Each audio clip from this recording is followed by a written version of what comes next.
આપણે રાજકોટ મહાનગરપાલિકા દ્વારા 2 વર્ષ અગાઉ જે રસ્તેથી રખડતા પશુઓ પકડી અને ઢોર ડબ્બે રાખવામાં આવતા હોય છે તેની સાચવણી માટે આપણે વર્તમાનપત્રમાં જાહેરાત આપી અને જે સ્વૈચ્છિક સંસ્થાઓ કે જે જીવદયાની પ્રવૃત્તિઓ કરતી હોય તેવી સંસ્થાઓ પાસેથી અરજીઓ મગાવી અને આપણે સંચાલન માટેની કાર્યવાહી કરવામાં આવેલ, જે અંગે આપણે જીવદયા ઘર રાજકોટને આપણા રાજકોટ મહાનગરપાલિકા હસ્તકના ઢોર ડબ્બાનું સંચાલન સોંપવામાં આવેલ.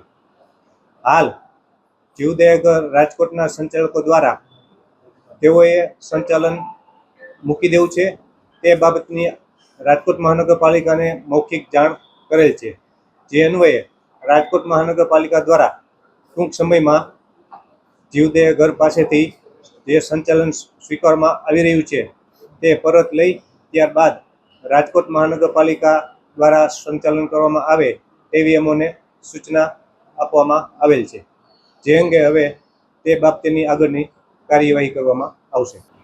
રાજકોટ મહાનગરપાલિકાના ઢોર ડબ્બામાં પશુઓના મૃત્યુ બાબતની વાત કરીએ તો મૃત્યુ ગૌશાળા હોય, પાંજરાપોળ હોય કે ઢોર ડબ્બો હોય કે જે જગ્યાએ નબળા, વૃદ્ધ, અશક્ત પશુઓ વધુ રહેતા હોય છે એ જગ્યાએ પશુઓના મૃત્યુ થવા એ સ્વાભાવિક છે.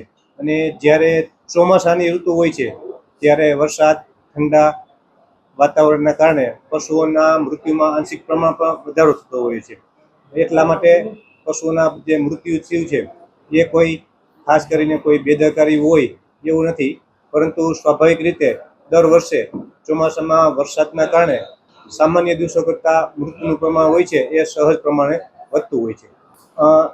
એ વાત કરીએ તો જ્યારે રાજકોટમાં અંદાજિત 20 દિવસ પહેલાં સતત 3 દિવસ વરસાદ પડવાના કારણે એક દિવસ એવો બનાવ બનવા પામેલ કે જે વાહન હતા તે રેસ્ક્યુમાં રાખવામાં આવેલ હતા, જેથી કરીને એ એક દિવસ મૃત જે પશુ હતો એનો નિકાલ ન થઈ શકતા 2 દિવસના મૃત પશુનો સાથે નિકાલ કરવામાં આવેલ હતો, જેથી એ પશુઓ વધુ ધ્યાને આવેલ. જે રાજકોટ મહાનગરપાલિકા હસ્તકના જે પશુઓ છે એ પશુઓ ઉપરાંત અમુક પશુઓ જીવદયા ઘર દ્વારા તેમના પોતાના પશુઓ હતા. એ પશુઓને રાજકોટ મહાનગરપાલિકા દ્વારા કોઈ પણ પ્રકારની સહાય ચૂકવવામાં આવેલ નથી.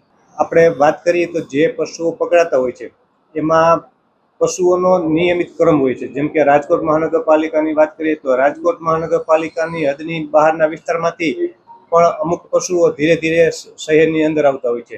આ ઉપરાંત રાજકોટ શહેર ઢોરમુક્ત નહીં, પરંતુ રાજકોટ શહેરને આપણે જે રસ્તા પર જે રખડતા પશુઓ હોય છે એમને રખડતા પશુઓ મુક્ત કરવાનો આપણો આગ્રહ છે, જેથી કરીને જાહેર રસ્તા ઉપર કોઈ રખડતા પશુઓ જોવા ન મળે.